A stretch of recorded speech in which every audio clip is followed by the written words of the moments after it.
Hey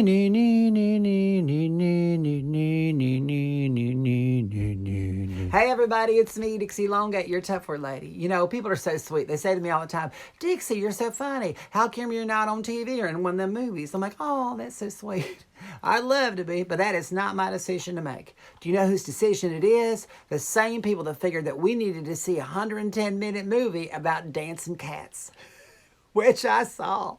And just like painful shoulder surgery, I'm still recovering from it. But I did learn something very valuable. Just as hard as it is to sneak a communion wine out of a Pentecostal church after Sunday service, it's equally as hard to sneak a box of wine into a theater under a coat disguised as a kindergartner so you can drink it to alleviate the sharp sting of regret you feel when you know decisions were made at Universal Studios to release a movie that ended up being the cause of more than a few people losing their jobs. And right before the holidays. It's truly sad.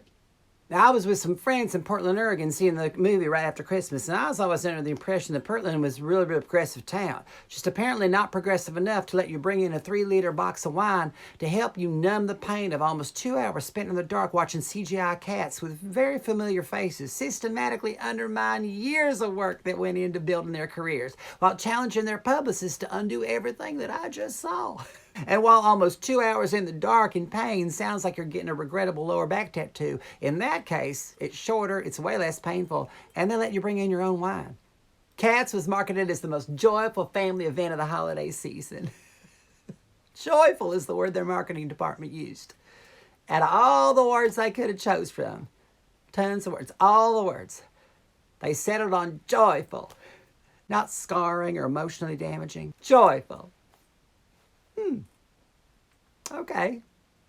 Cats is a movie about cats.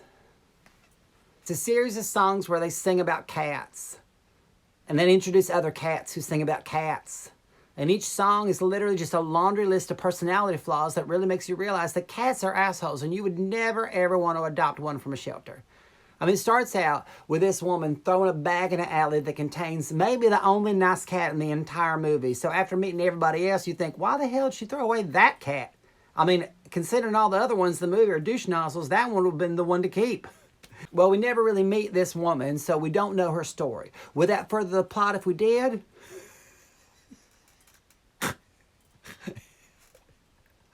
Plot.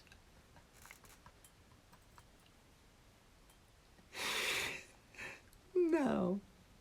So we meet the cat that pops out of the bag. Her name is Victoria. She's young, she's pretty, she's white. 3 things you need to be in order to get a movie made in Hollywood these days. And from there, we get introduced to the rest of the cats as they sing this seemingly never-ending song about what it means to be a Jellicle cat. Now, Jellicle cat is a word that's completely made up and has no meaning, like Hogwarts or Sober January. That explains all the things that describe what cats are. Like the Jellicle cats, so things like, are you blind when you're born? Can you see in the dark? Can you stay out of sight when you're chasing a rat? Can you walk on a wire and not fall over? You know, all the things that explains every other cat in existence. But in this case, Jellicles can because Jellicles do, and Jellicles do because Jellicles can.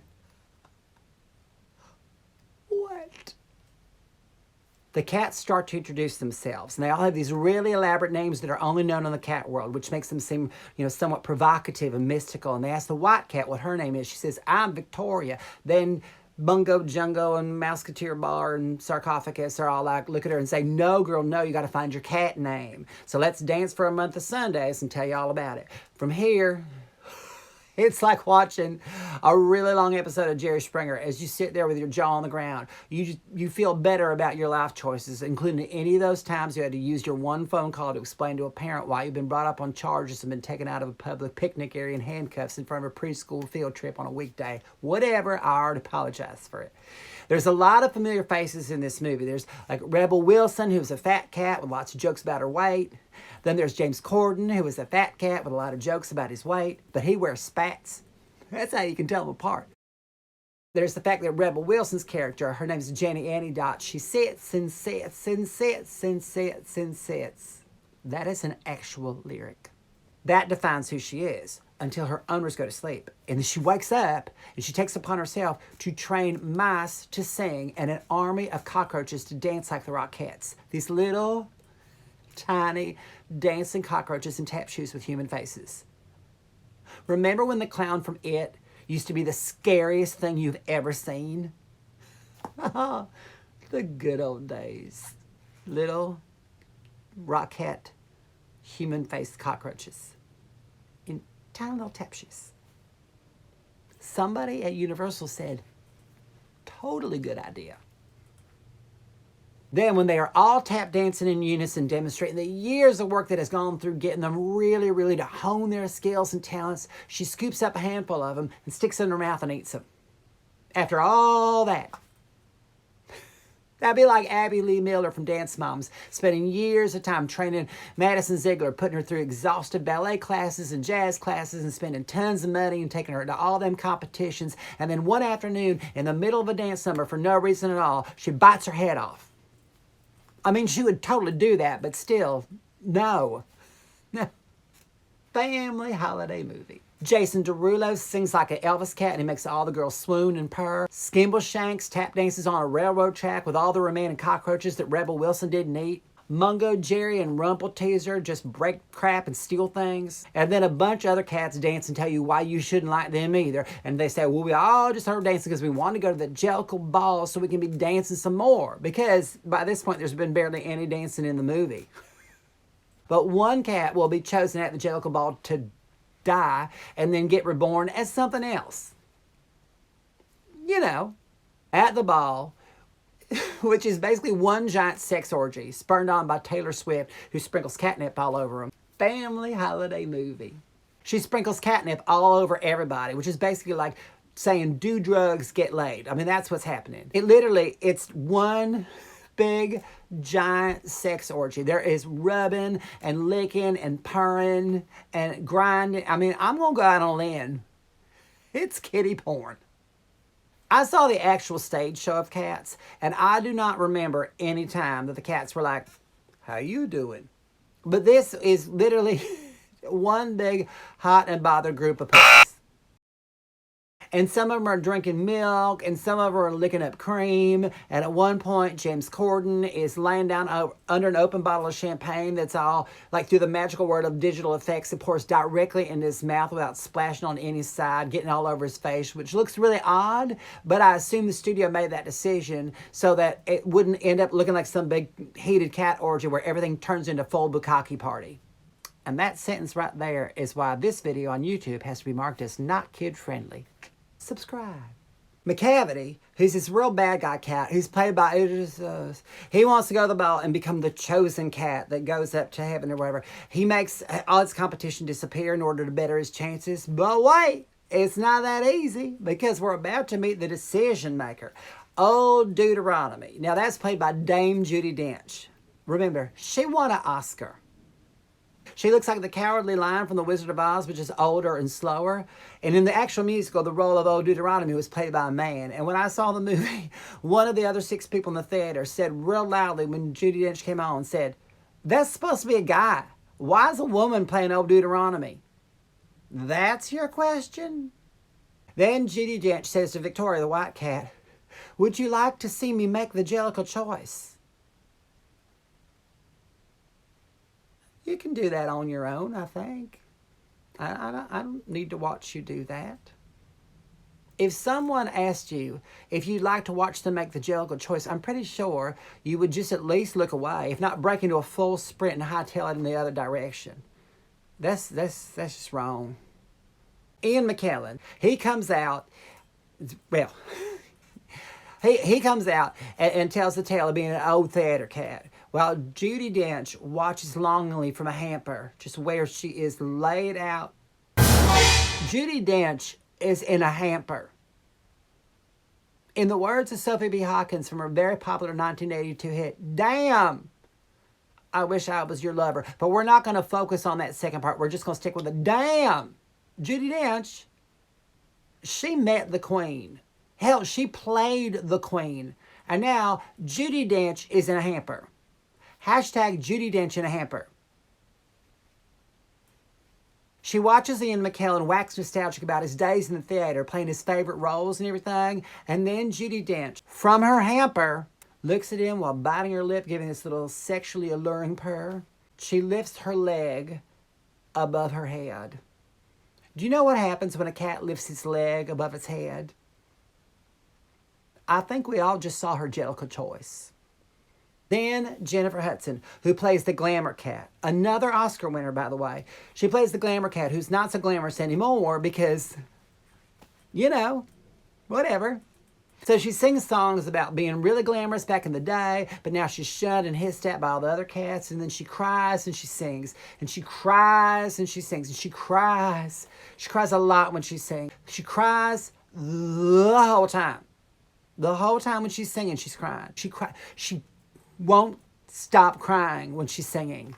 And apparently when glamour cats cry, they also have quite a bit of snot that follows their tears and apparently stays there for the entire movie. I was like, can someone please get this cat a tissue? I want to feel sorry for you, but I cannot look at all that snot running down your face, all right? Which is always there no matter how many takes they try to do, which is crazy because it's hard to cry on cue, but I imagine it's even harder to snot on cue, which means, wait a minute, is that digital snot? Of all the choices that were made in this movie, they decided to give her CGI snot throughout the entire movie. Maybe that's the reason why people don't want to be around her no more. Wipe that off. Wipe that off. Have some tissues. Have some tissues, okay? Look, you keep snotting. Have all the tissues. I want you to have every bit of tissue that's ever happened. Please clean up the snot. Judi Dench is made to disappear by McCavity, who's got magic. But he's not the magical cat. That's different. The magical cat, that's Mr. Mistopheles. He's the cat that they sing a whole song about, which if your son knew all the lyrics to that song back in the 80s when it came out, he's gay. But his magic, sort of sleight of hand crap, okay? But McCavity, oh, his magic, he can make people disappear and reappear on a barge in the middle of the Thames River in London. Important plot point? Not really. But just know that there is one magical cat that they sing about and one cat that can do much more impressive magic, but they don't make no mention of that. It's like the season finale of anything on the E! Network. Unimportant. Now, there is this one particular guy cat who sings through the entire movie, and I don't even say his name. He takes the white cat through her whole journey and introduces her to the other cats. And like he's like the Julie McCoy cruise director of the feline world. His name is Monkeystrap, which I used to have one of those attached to my bed, and then it broke off one afternoon during the thing. Don't matter. Anyway, let's face it, more people have been to the IMDb page for cats than have actually gone to see the movie because they just want to go there to skin these cats alive and see what they look like underneath all that patchy fur and them, you know, attention-grabbing CGI ears. Of course, we all know what Taylor Swift looks like, but nice to meet you, Robbie Fairchild. He is so stinging adorable. I would snatch him up faster than a fresh tray of pigs in a blanket at a Presbyterian picnic that I wasn't formally invited to. But Jesus' table is open to everybody. So, Peggy, you can keep your side glances and your judgmental whispers to yourself, all right? I can totally hear you, even though you're standing behind Myra Dunlop with that towering hair big enough to block the sun, but it ain't soundproof. All right. And then, at the end, when we do not need another thing explained to us, Judi Dench turns directly to the camera and sings a wrap-up song where she says that we should all understand what we've just witnessed. Should we? It's like an alien abduction happened and we're supposed to understand what an anal probe feels like. And she keeps reminding us over and over and over again that a cat is not a dog. The whole song is about differentiating cats from dogs. Got it, Judes. Totally got it. That was not necessary. Now here's the question. Should you see this movie? Okay, on a scale of 0 to 10, where 10 is perfect and 0 is like getting stuck on the It's a Small World ride in one of them rooms where they're singing the song in a language you don't speak. And not at Disneyland, but at the big park in Orlando, Disney World, where the ride is gigantic and there's way more rooms and way more languages than you could possibly know. And you get stuck for hours longer. And in Disney World, when you get stuck on a ride, there are children within earshot. So you're discouraged from saying. So on that scale, I'd actually give this movie a 6, 6.5. And here's why. It's definite crap. All right, it is every bad idea that anyone has ever had ever, and a few bad ideas that haven't even been had yet, all thrown into a single movie with music you just cannot get at your ears. All right. The effects are weird, and sometimes they're downright scary. And the cast is really likable, but the cats they play are total armpit farts. I mean, this is the reason why Bob Barker kept screams in my head, like, get your pet spayed and neuter. I can hear him saying that over and over and over again through the whole movie. And now I get what I was going on about. I mean, we could have stopped this whole thing from happening if we just listened to him in the 80s. Lesson learned. But find me another movie that has so many people talking about it for so long that hadn't even seen it. I mean, it's the car crash that you will want to share with your friends and family for holidays to come. It's like watching your kids' third grade play, except that you take a bunch of meth and painkillers in your car before you come into the multi-purpose cafetorium. And Judi Dench's daughter happens to go to that same school, and you sit down to watch the play, and you're like, Jesus Christ, it's Judi Dench. Who doesn't want to have that experience at least one time in your life? And it's a hell of a lot better than Showgirls, which is way longer and much, much worse. And look what that did for Elizabeth Berkley's career. But the big difference, okay, she didn't have CGI face and ears to hide behind. So when she goes shame shopping at the outlet mall, everybody recognizes her. But when you, the cast of Cats, goes to the outlet mall, guess who can get away with not being recognized? Boop, you. And P.S., I would totally sniff Robbie Fairchild's butt in an alley behind a dumpster. Because that's how cats make friends. Consequently, it's also how Sheila Dunmuddy made friends, which is why she was the first person in the entire school to be invited by 12 people to the winter formal. So you do the math. And if you still need a reason to see this movie, consider this. Where else are you going to see Judi Dench in a hamper?